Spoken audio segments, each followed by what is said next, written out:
Assignment হবে। আমি এখানে দেখছি যারা গত 17 বছরে ঝুঁকি নিয়ে সাংবাদিকতা করেছিল, আমাদেরকে চেক করেছিল, সেই বন্ধুরা এখানে আছেন, তাদের কথা নিলেও কিন্তু আপনারা অনেক উপকৃত হতেন। আজকে আপনি হয়তো অঙ্গহানি হয়েছেন, আমরা হইনি, কিন্তু আমরাও কিন্তু রাজপথে ছিলাম, এই সাংবাদিক বন্ধুরাই ছিল। যে সাংবাদিক বন্ধুরা আমাদেরকে পুলিশ থেকে তাদের গাড়িতে চড়িয়ে অন্য জায়গায় আমাদেরকে পালানোর সুযোগ করে দিয়েছিলেন, সেই সাংবাদিক বন্ধুদের কথা যেন আমরা ভুলে না যাই।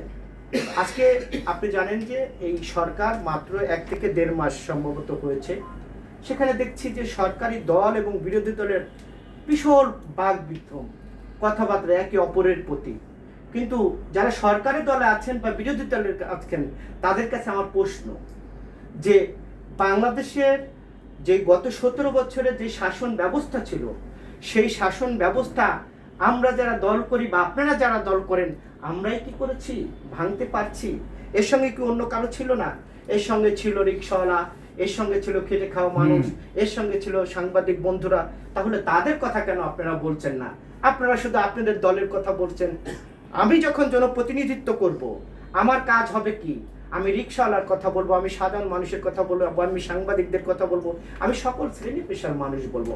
কিন্তু আমরা দেখছি লক্ষ্য করে 1971 সালের পরে একটি দল সব সময় মুক্তিযুদ্ধকে তাদের পক্ষে নেওয়ার চেষ্টা করত। নতুন করে আরেকটি ষড়যন্ত্র দেখছি যে 24শে জুলাই একটি মহল তাদেরকে বানানোর চেষ্টা করছে। ওই সকল বন্ধুদের কাছে আমাদের প্রশ্ন, আমরা কি জুলাই যোদ্ধা না? আজকে নাজমুল ভাই অঙ্গহানি হয়েছে, তিনি কি জুলাই যোদ্ধা না? ওই যে আমাদের ফখরুল ভাই সাংবাদিক আছে, আমি নিজের চোখে দেখেছি যে অনেকে আছে যে নিজের চোখে দেখেছি তারা কি করেছে, কি সংগ্রামটা করেছি, তারা কি জুলাই যোদ্ধা না? ও আপনি আপনার ক্ষমতার বলে 2 কলম লিখে রাষ্ট্রীয় গেজেটে পাশ করে আপনি জুলাই সনদ পড়বেন আর আমরা হাতে চুরি পরে থাকবো, সেটা কিন্তু হবে না। আমরা শেখ হাসিনার চোখে চোখ রেখে আমরা কথা বলেছিলাম, সেদিন আপনাদেরকে খুঁজে পাইনি। ঝড়ে বক মারে খুব ফকিরের কিরামতি বাড়ে, এই হলো অবস্থা। বাংলাদেশের যারা ইতিহাসকে বিকৃত করার চেষ্টা করেছে তারা ধ্বংস হয়ে গেছে।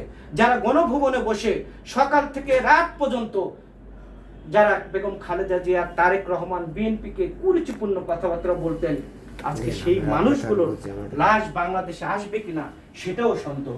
আমরা তো এই রাজনীতি চাইনি, আমরা এমন একটি রাজনীতি চেয়েছিলাম যেই রাজনীতিতে সকলে এই বাংলাদেশ মিলে আমরা গর্ব বাংলাদেশে থাকবো।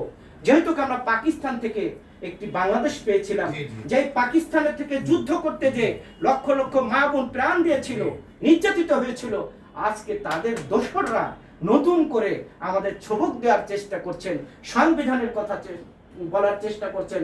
তাদের কাছে আমাদের প্রশ্ন, আপনারা সেদিন কোথায় ছিলেন? আমরাও কিন্তু রাজপথে ছিলাম।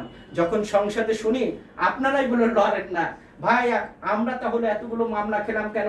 আমরা তাহলে বাংলাদেশের বিভিন্ন জেলায় কারাগারে থাকলাম কেন? তাহলে কি আমাদের অবদান নেই? সব আপনাদের অবদান। বলছি, শেখ হাসিনার মতো যারা এই ইতিহাসকে বিকৃত করার চেষ্টা করবে তাদের বিরুদ্ধেই আমাদের লড়াই। আমাদের এখন ঐক্যবদ্ধ হতে হবে। সাংবাদিক বন্ধুদের বলবো, সিভিল সোসাইটির বলবো, সকল শ্রেণী পেশার বন্ধুদেরকে বলবো, আমরা যদি ঐক্যবদ্ধ না হতে পারি তাহলে আওয়ামী লীগের সঙ্গে থেকে যারা গুপ্তভাবে সংগঠন করেছেন তারাও কিন্তু থেমে থাকবে না। তাদেরকে প্রতিহত করতে হলে আমাদের ঐক্যবদ্ধ থাকতে হবে। আমরা বলতে চাই, বাংলাদেশের সকল শ্রেণী পেশার মানুষ এই জুলাই যোদ্ধা এবং জুলাইয়ের সাথে একত্রিত হয়েছেন বিধায় আজকে আপনারা ওই চেয়ারে বসে বড় বড় কথা বলছেন। ঐক্যবদ্ধ থাকার অনুরোধ জানিয়ে আমি আমার কথা শেষ করছি। সেটা হলো, আওয়ামী লীগ এবং ভারত কিন্তু বসে নেই, নানান রকম ষড়যন্ত্র করছে।